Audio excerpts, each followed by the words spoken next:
Assalamualaikum warahmatullahi wabarakatuh. Perkenalkan, nama saya Ulfa. Saya dari kelas PGSD 2C dengan NIM 343020000083. Pada video kali ini, saya akan membahas salah satu contoh dari pendekatan pembelajaran IPS di sekolah dasar, yaitu pendekatan pembelajaran inquiry. Langsung saja, check it out! Ada 8 topik pembahasan yang akan kita bahas. Langsung saja pada pembahasan yang pertama, yaitu definisi dari pendekatan pembelajaran inquiry. Secara konseptual, inquiry merupakan salah satu cara belajar yang identik dengan menemukan dan mencari sesuatu secara kritis, analitis, dan ilmiah dengan menggunakan langkah-langkah tertentu untuk menarik suatu kesimpulan yang meyakinkan. Nah, hal ini didukung oleh data yang benar pastinya. Ada banyak ahli yang turut merumuskan pengertian dari pendekatan pembelajaran inquiry. Dua di antaranya yaitu Winasanjaya dan Piaget. Nah, menurut Winasanjaya, pendekatan pembelajaran inquiry ini merupakan serangkaian kegiatan pembelajaran yang fokus kepada proses berpikir secara kritis dan analitis untuk mencari dan menemukan sendiri jawaban dari suatu masalah. Sedangkan menurut Piaget, pendekatan pembelajaran inquiry adalah sebuah pembelajaran yang mempersiapkan situasi bagi anak untuk melakukan eksperimen sendiri, jadi dapat berupa pengalaman secara langsung. Kemudian pada topik pembahasan yang kedua, kita membahas tentang ciri-ciri pendekatan pembelajaran inquiry. Ada 3 ciri utama dari pendekatan pembelajaran inquiry.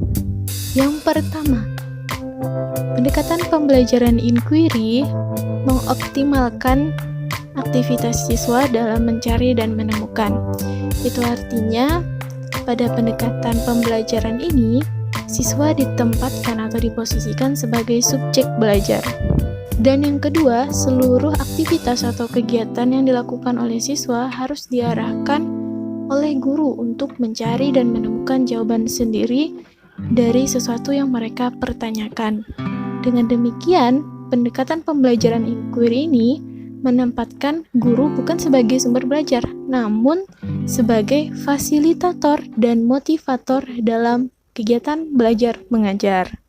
Yang ketiga, pendekatan pembelajaran ini mengembangkan kemampuan intelektual sebagai bagian dari proses mental. Selanjutnya, kita membahas tentang tujuan dari pelaksanaan pendekatan pembelajaran inquiry. Seperti yang saya tampilkan, ada 4 tujuan dari pelaksanaan pendekatan pembelajaran ini. Dari keempat tujuan tersebut, dapat kita simpulkan bahwa tujuan utama dari pelaksanaan pendekatan pembelajaran ini adalah untuk menolong siswa dan membantu siswa agar dapat mengembangkan disiplin intelektual dan keterampilan berpikir dengan memberikan atau mengajukan pertanyaan-pertanyaan dan mendapatkan jawaban dari pertanyaan tersebut secara mandiri atas dasar rasa ingin tahu mereka.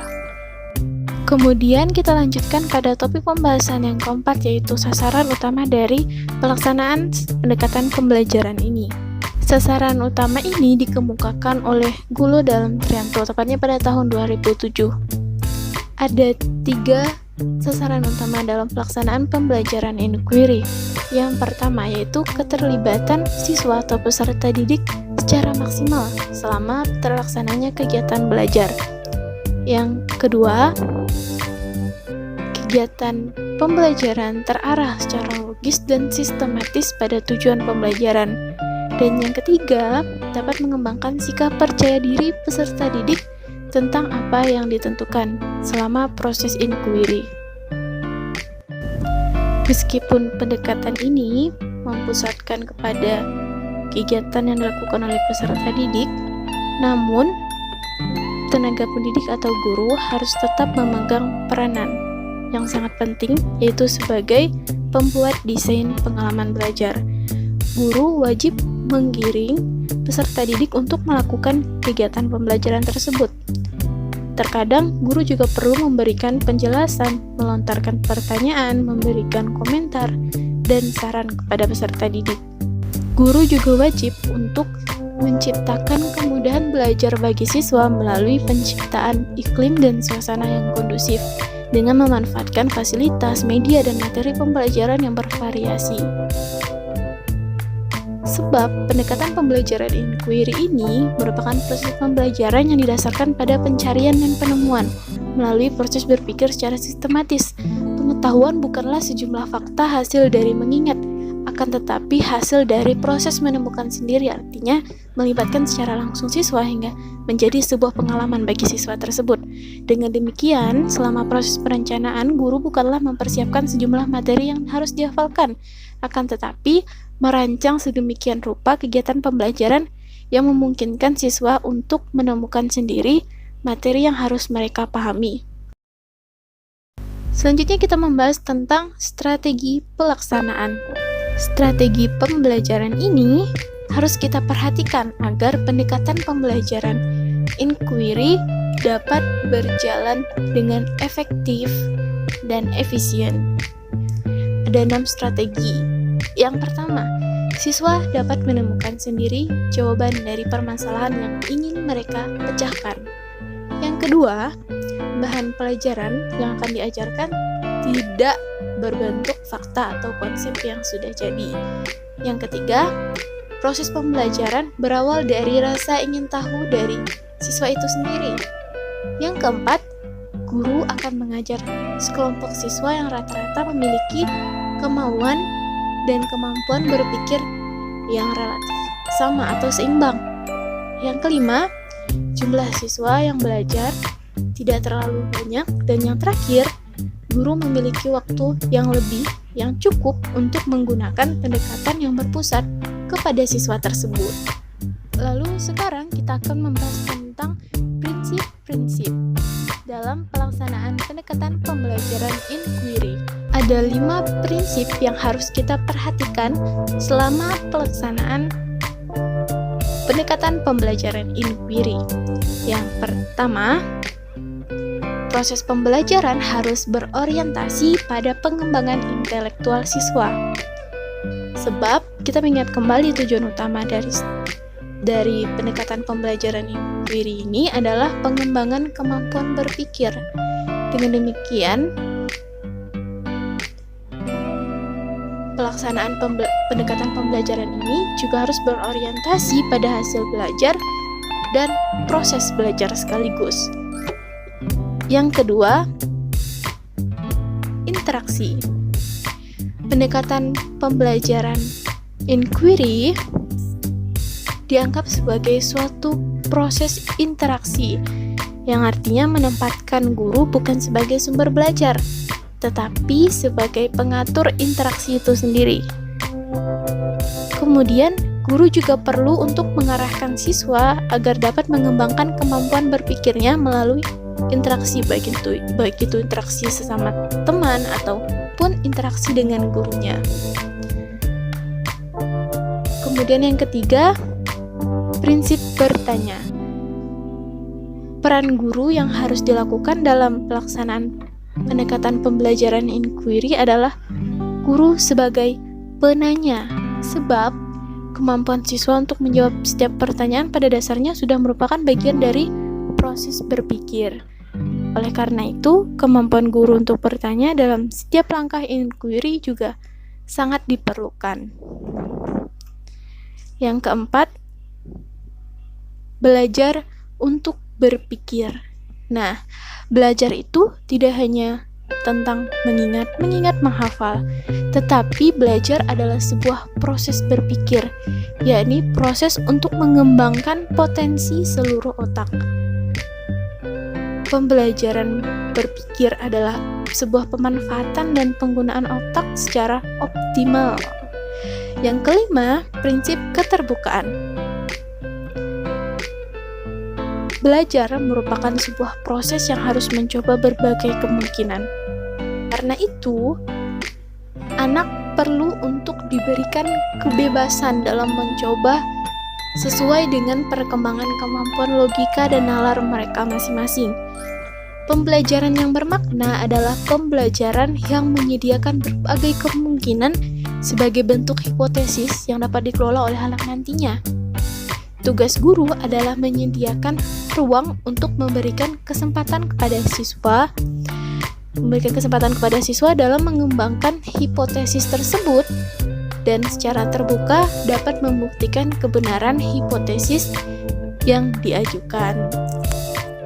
Pada topik pembahasan yang ketujuh ini, kita akan membahas tentang langkah-langkah pelaksanaan pendekatan pembelajaran inquiry.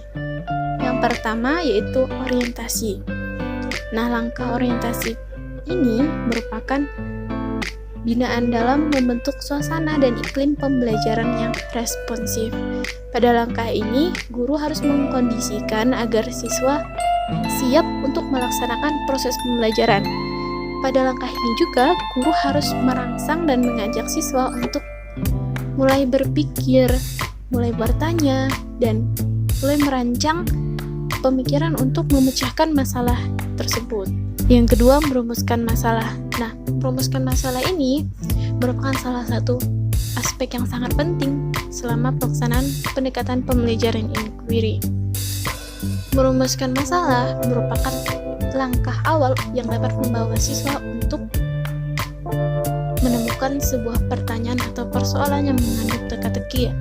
Nah, kenapa disebut teka-teki? Karena di sini pertanyaan tersebut dapat merangsang siswa untuk mencari tahu dan memecahkannya. Dan pastinya teka-teki ini memiliki jawaban yang pasti. Karena merumuskan masalah merupakan aspek yang sangat penting, jadi kita harus memperhatikan beberapa hal. Yang pertama yaitu masalah hendaknya dirumuskan sendiri oleh siswa.